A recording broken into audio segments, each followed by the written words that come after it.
안녕하세요. 신장내과 신호식입니다. 잠시 기도드리고 오늘 신장이식 강의 시작하겠습니다.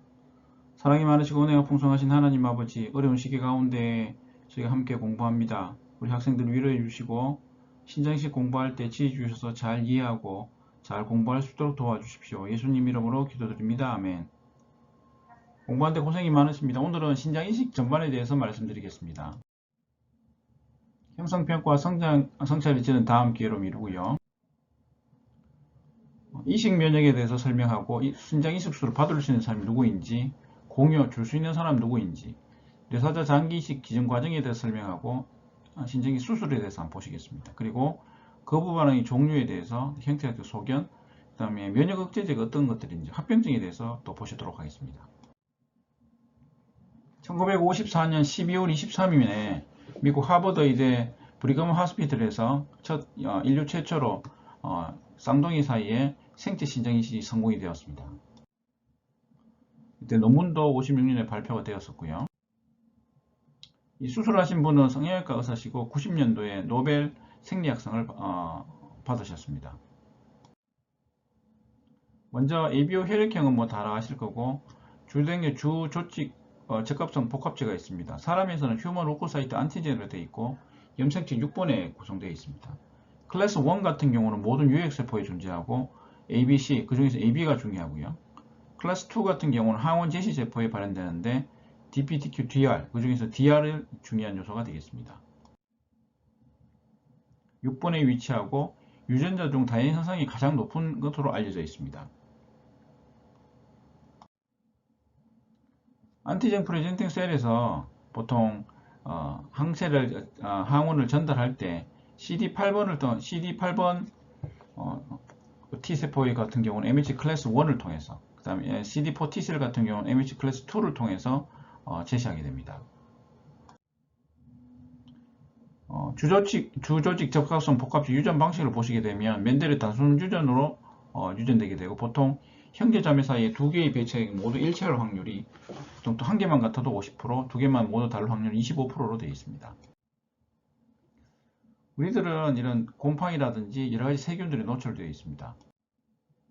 따라서 우리 몸에 있는 면역 체계는 우리의 가장 중요한 아군이 되겠죠. 우리를 보호하는. 하는 일을 보시게 되면 서베일런스, 어떤 것이 들어오는지 확인을 하고 그 다음에 나쁜 것들을 공격해서 없애는 역할을 감당하고 있습니다. 면역 반응에 관여하는 세포들을 보시게 되면 선천성 면역에는 보체라든지 NK셀, 덴드리틱셀, 뉴트로필, 마크로파즈 등이 있습니다. 그러니까 공격 외부 세균들이 들어왔을 경우에 즉각 반응하는 것이죠. 그것들을 기억해서 하게 되는 어댑티브 이뮤니티, 후천성 면역 같은 경우는 중요가 기억이 관련되고 T세포, B세포가 중요한 역할을 담당합니다. 항원을 인지하는 방법들을 말씀드렸습니다. 항원 제시세포에서 MHC 클래스 1을 통해서 CD8번 세포에 전달하고 MHC 클래스 2를 통해서 CD4번 세포에 전달하게 됩니다. 곱하기 8이니까 외우기 쉽습니다. 클래스 1 8, 1 곱하기 8, 이 클래스 2 같은 경우는 4 곱하기 하면 8이 되죠. 그죠? 그래서 MHC 클래스 1, 2가 언제 사용되는지에 대해서 확인하는 것이 필요하겠습니다. 직접 및 간접 동정 항원 제시가 되겠는데, 직접 동정은 당연히 동정 MHC가 동정 T세포에 바로 전달하는 거게 되겠고, 간접은 보통 동정 MHC에서 받아서 항원 제시세포에서 처리된 동정 MHC에서 클래스 1으로 이제 전달하게 되는 거죠. 보시면 다이렉트는 보시게 되면 도너 APC에서 직접 항원을 전달하는 거고, 인다이렉트는 레시비언트 ABC가 소위 말하는 수혜자 APC에서 항원 제시세포에서 항원 레시피언트 T셀로 항원을 전달하는 과정은 인다이렉트라고 알려져 있습니다. 아까 직접 이식건도 간접 이식경로 말씀을 드렸고요. 보통 거부 반응의 면역학적 기전을 보시게 되면 세포 내로 전달이 있습니다. 항원 제시세포로부터 자극을 받은 T세포 같은 경우는 세포 내에서 타이로신 인소나든지 이노시톨 등의 인지질 가수분해, 세포질 내 칼슘 증가, 그다음 프로테인 카이네이즈의 활성 증가 등을 통해서 신호 전달을 하게 되고, 세포 내에 존재하는 NF 카파 NFAT라든지 NF 베타라든지 액티베이팅 프로테인 원과 같은 전사인지를 활성화시켜 T세포의 유전자로 활성화시키는 역할을 하게 됩니다. 클래스 1, T세포를 활성화시키는 기전을 보시게 되면 클래스 1 같은 경우 우리가 전형적으로 알던 항원 제시세포에서 T세포로 MHC 클래스 1을 통해서 항원을 전달하게 됩니다. 우리가 아까 앞에서 배웠습니다. 클래스 2 같은 경우는 APCA B7과 CD40을 통해서 각각의 T세포에 있는 CD28번과 CD40번 라이간드를 통해서 코스티뮬레이션을 통해서 활성화되거나 그 다음에 시그널 3 TGF 베타라든지 인터로킨 2를 통해서 세포 증식하는 과정을 가지게 됩니다. 협동자극의 증당 클래스 1 1신호 같은 경우 우리가 보통 항원 제시세포에서 T세포를 전달하는 MHC 몰레큘러 유형에서 신호를 전달하게 되고 아까 말씀드렸던 항원 제시세포의 CD80, 86, 그 다음에 T림프구의 CD28, CTL4를 통해서 전달하는 2신호, 그 다음 인터로킨 2가 관여하는 신호 3신호가 중요한 협동자극 전달 요소가 되겠습니다. 아까 말씀드린 시그널 1, 시그널 2, 시그널 3를 보여드렸고요.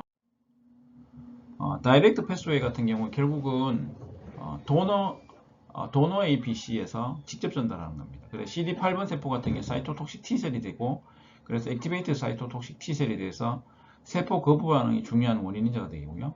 그 다음에 알로제닉 APC, 도너 APC에서 CD4를 통해서 T 헬퍼 셀을 자극하게 되면 인터로킨 4, 5, 6, 13들이 만들어져서 T 헬퍼 2 셀에 의해서 만들어지게 되고 이로 인해서 사이토톡식 T셀과 B셀을 자극하게 됩니다. 이로 인해서 특히 B셀을 자극하게 되면 알로 안티바디 항체가 나와서 항체 매개성 거부 반응을 일으키는 중요한 원인이 되게 됩니다.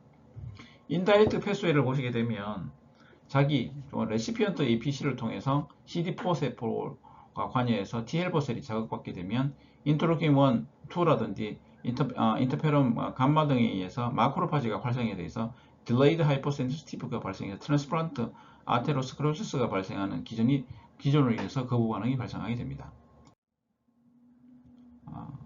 조력세 T세포의 분화와 작동세포의 면역반응 신행에 대해서 아까 말씀을 드렸습니다. Tα1, Tα2 알로이면 레스판스에 대해서는 아까 말씀드린 내용이라서 한번 그림만 보시면 되겠습니다.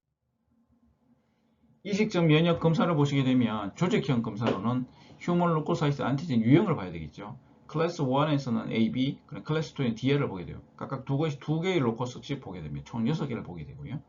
항체가 있는지 없는지도 중요합니다. 있으면 거부 반응이 생기기 때문에 교차 반응 검사, 판넬 리액티브 안티바디를 통해서 확인하게 됩니다. 혈청학적 검사는 보통 CDC, 보체 의존성 세포 독성 검사가 있습니다. 그리고 유전학적 검사는 DNA 테스트가 있습니다. HLA 진 스트럭처 같은 경우는 보통 아까 말씀드렸던 DPTQ 듀얼 ABC가 있고요. 몰레큘러 스트럭처를 보시게 되면 클래스 1 ABC 같은 경우는 알파1, 알파2, 알파3 3개와 베타2 마이크로글로불린이 이루어지고요. 클래스 2 DPTQ DR 같은 경우는 알파1, 알파2, 베타1, 베타2로 이렇게 나눠지게 됩니다. 유전자 명령표를 보시게 되면 보통 앞에 있는 진 같은 경우는 진 로커스, ABC죠. 그다음 두 번째는 알릴 그룹, 세 번째는 프로테인, 네 번째는 DNA substitution, 그 다음에 마지막 거 같은 경우는 outside coding region을 가리킵니다. 그래서 통상은 우리가 보통 보는 것은 low resolution 타이핑이라 해서 이렇게 여기까지. 그 다음 high resolution 같은 경우는 조혈모 세포 등에서 중요해서 하면 최근에는 고형장기 이식, 콩팥 이식에서도 high resolution 테스트를 적용하고 있습니다. 왜냐하면 정확할수록 거부 반응의 리스크를 줄일 수 있다는 근거들이 많이 나오기 때문에 하이 레졸루션 타이핑을 통해서 HLA 유전자를 좀 더 자세히 보고 있는 상황입니다. 에피토프 애널리시스를 해서 실제로 양쪽 그룹에 이렇게 결합하는 것들을 좀 더 자세히 보게 되면 안쪽에 보면 이게 아미노산이 있구나. 그래서 에피토프는 스페시픽 안티바디에 결합된 최소한의 스트럭처 디터미넌트라고 보시면 되겠습니다. 펑셔널 에피토프 같은 경우는 아주 특이한 에필레비라 이플랫이라고 보통 표시하게 되는데요. 보통 3차원 구조와 기존의 형비를 종합해서 아미노산 다양성을 분석하는 방법이라 하겠습니다. 그래서 좀 더 정확하게 보고 싶다 이렇게 생각하겠습니다. 좀 더 잘 맞을수록 일치한다. 보통은 수요 공회장 HLA 부적합 학원의 개수와 부적합 에피토프의 개수를 이렇게 비교하는 표가 되겠습니다. 한번 읽어보시고요. 아까 말씀드렸던 HLA 항체 검사법에 분류했다는 특징을 보시게 되면 교차 반응 검사, 통상은 전통적으로는 보체 의존 세포 동선 검사를 하게 되고 요즘은 유세포 검사법이나 고체상 면역, 루미네스 텍스트라고 하는데요. 그래서 좀 더 자세하게 민감하게 보는 검사를 시행하고 있습니다. HLA 항체 검사는 크게 환자를 직접 이용하는 그 HLA 크로스 매칭과 기존에 상업적으로 나와 있는 항체를 이용하는 판 리액티브 안티바디 테스트 검사가 있게 되겠습니다. HLA 고차 검사 시험 종류 및 원리를 보시게 되면 수혜자 항체, 그러니까 수혜자 받는 사람 혈청 내에 공여자가 들어오잖아요. 그게 항원이니까 항원에 대한 항체가 존재하면 굉장히 위험하겠죠. 그 부분은 일어나게 됩니다. 그래서 수혜자 받는 사람의 혈청 내에 보내는 사람, 주는 사람의 항원에 대한 항체가 있는지를 확인하는 검사가 되겠습니다. 통상 보시면 공여자의 림프구와 환자의 혈청을 섞어서 거기에 보체를 첨가해서 세포가 얼마나 죽는지 확인하는 것. 많이 죽고 많이 죽을수록 당연히 그 부분이 높아지는 게 되겠습니다. 앞에 말씀드린 내용을 아주 모식적으로 그린 그림이 되겠습니다. 그래서 보통 다이렉트한 사이토톡식 안티바디를 확인하게 됩니다. HLA 안티바디라든지 확인할 수 있게 되고 이걸 보통 컴플리먼트 디펜던트 사이토톡시스트 CDC 방법이라 됩니다. 최근에 플로사이토메트리라 해서 실제로 플로사이토메트리를 통과시켜서 항체에 붙는 발현되는 형광을 붙여서 얼마나 발현되느냐에 따라서 실제로 그 부분이 있는 것을 예측할 수 있게 되겠습니다. 사이토메트리의 장점은 IgG 안티바디를 디텍션할 수 있는 장점이 있습니다. IgG, IgM이 구분할 수 있는 좀 더 민감한 방법이 되겠습니다. 루미넥스 방법 같은 경우는 멀티플렉스드 비드 베이스드 플로사이토메트릭 어세이라고 표현하는데요.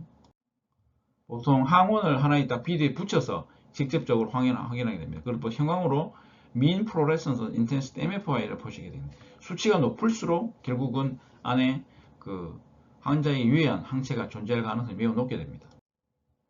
앞에 설명드렸던 내용이고요. 보통은 한 5,000만 MFI 이상이 되면 굉장히 거부 반응 이상 발생할 가능성이 높다고 알려져 있습니다. 말씀드렸던 루미네스 검사 방법의 차이점에 대해서 보시고 유세포 보시면 되겠습니다. T세포 교차 반응 감소에서 교차 반응은 음성인데 B세포가 양성인 경우는 어떻게 할 거냐? 오토 안티바디가 있다든지 특히 약제, 보통 저희들이 혈액형 부적합 이식에서 B세포를 사멸시키는 리투키마브를 CD20번과 19번을 발현하는 B세포를 죽이는 리투키마브를 사용해야 할 경우는 실제로 B세포가 죽는 것처럼 양성인 것처럼 보일 수도 있습니다. 아까 앞에 말씀드린 내용을 정리한 내용이고요. 그 다음 판 리액티브 안티바디를 보시게 되면 공여자의 동정항원에 국한되지 않고 수혜자의 전반적인 동정항체의 존재 여부를 확인하는 검사가 되겠습니다. 그래서 스크리닝 검사로 사용합니다. 이식 전에 감작도를 평가하기 위해서 사용합니다. 환자 혈청 내 HLA 항체의 안티 선변의 동정을 위해서 사용하고요. 그 다음에 쉽게 말하면 보통 99개 중에 45개의 세포가 죽었다. 그러면 50% 표현하고 보통 이럴 때는 고감작되어 있다고 표현하게 되겠습니다. C1Q 어세이 같은 경우 보체와 결합하는 항체를 구별하기 위해서 검사하고요. 혈액형에 대한 항체를 보시게 되면 혈액형 A형 같은 경우는 A형 항원을 가지게 되고 항 B 항체가 있습니다. 그래서 혈액형을 보통 수혈할 때 생각해 보시면 O형 같은 경우는 어떻습니까? O형 같은 경우는 다 줄 수는 있어도 O형만 받게 됩니다. 그죠? 그런 개념을 이해하시면 되겠습니다. ABO 항체의 그 디스트리를 보시게 되면 RBC, 그다음 베스큘러 엔도셀룰러 셀에 주로 해결되고 주로 항체 매개성 거부 반응과 관련이 있습니다.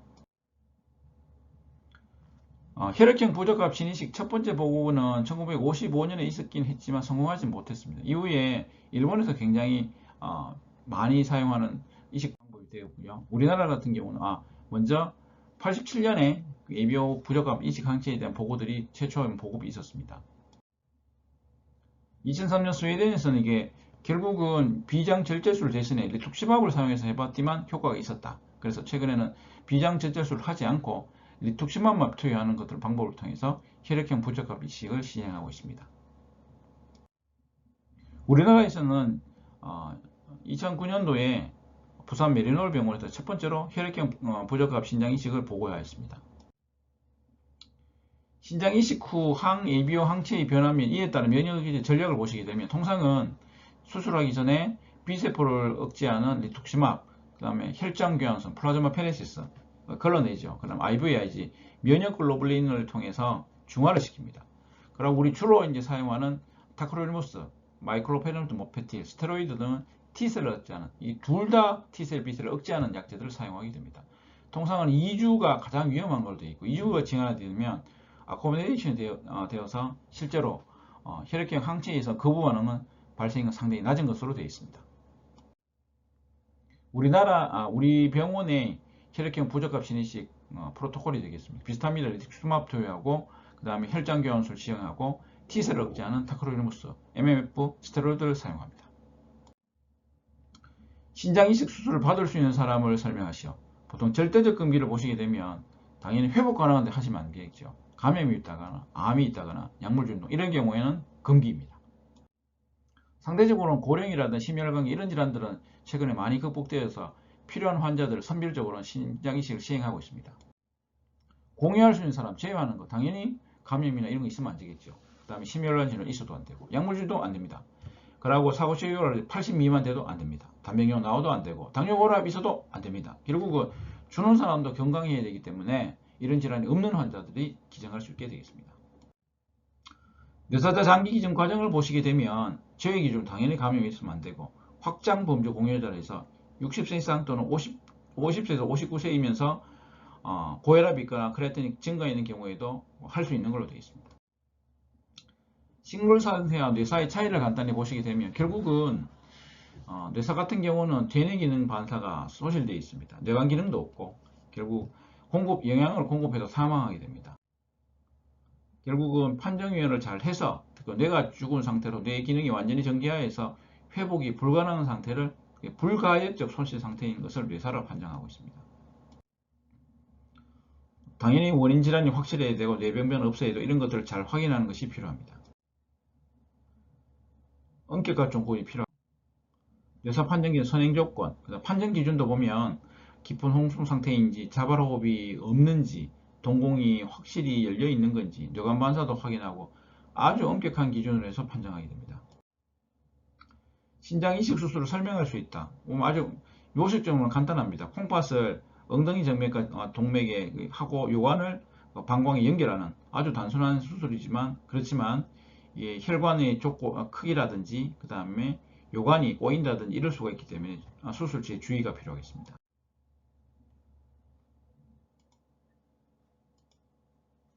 여기 보면 이 콩팥을 이렇게 받게 되고 이게 실제로 기증자의 콩팥을 받게 되면 피가 공급이 되지 않은 상태에 이렇게 새파랗습니다. 그런데 이식하고 나면 이렇게 빨갛게 됩니다.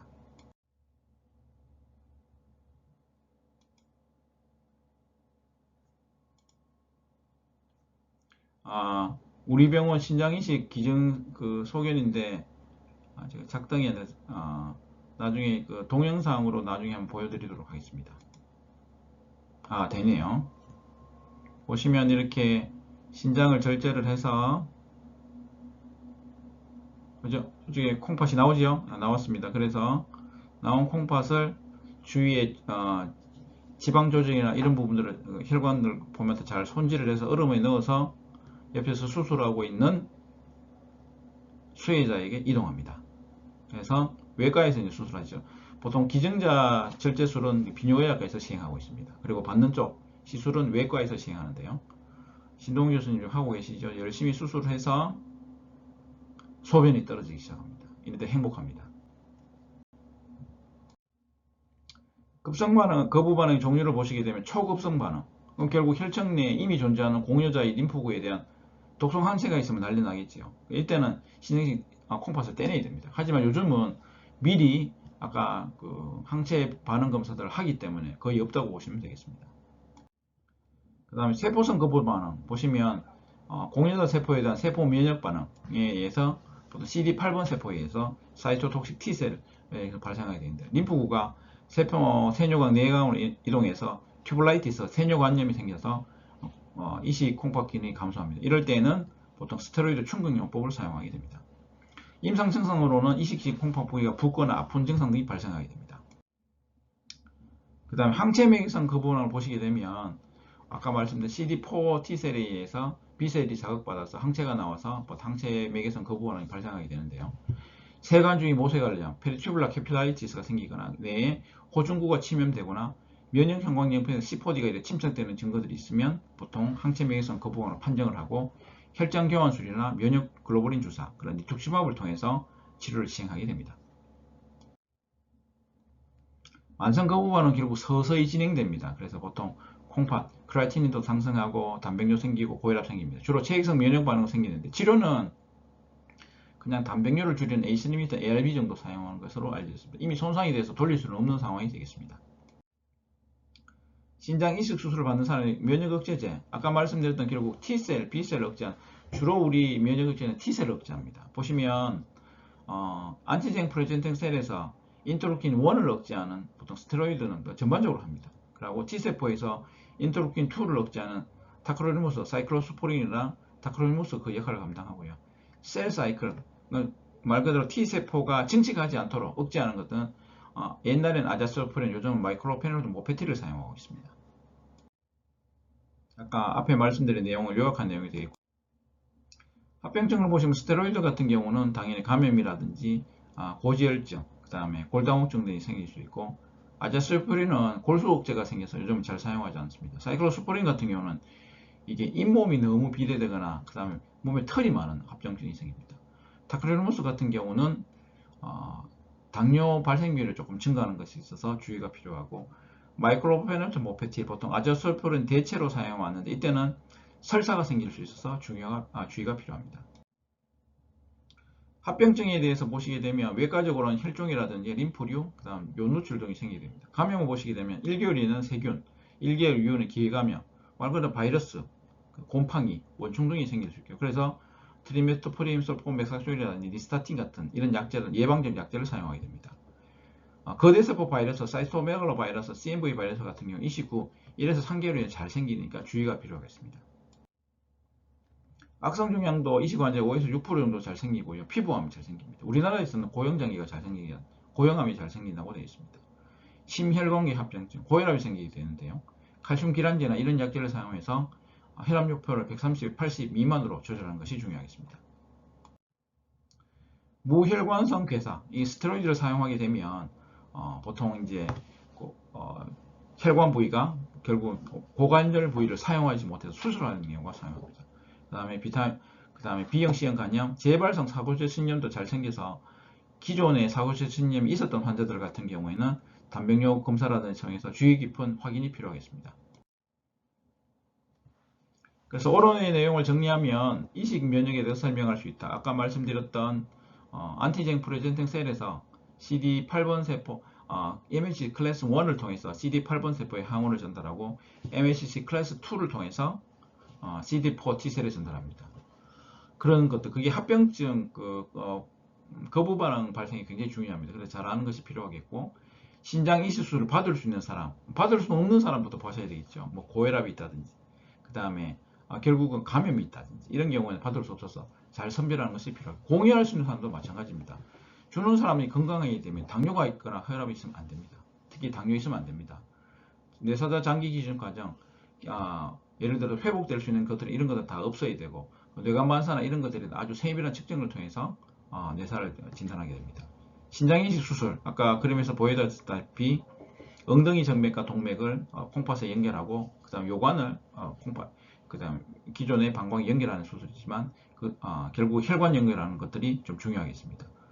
거부반응 종류, 아까 말씀드렸다시피 세포 매개성 거부반응, 그 다음에 항체免疫성 거부반응 이런 것들이 있고, 면역 억제제는 T세포에 작용하는 여러 가지 것들이 있습니다. 스테로이드라든지 마이클로페놀 모페틸, 그 다음에 보통 칼슘 이니비터를 하는데요. 사이클로스포린이나 타크로니무스를 사용합니다. 합병증은 초기에 감염이라든지 이런 것들에 대해서 주의가 필요합니다.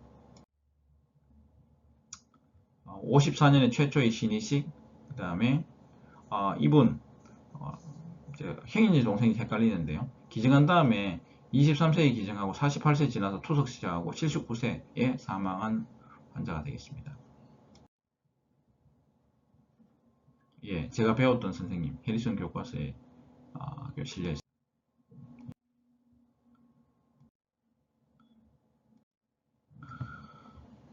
신장 이식 관련해서 좀 내용들이 어려운데 정말 만나서 한번 얼굴을 보면서 함께 공부할 수 있는 시간들이 곧 오기를 기대합니다. 경청해 주셔서 감사합니다.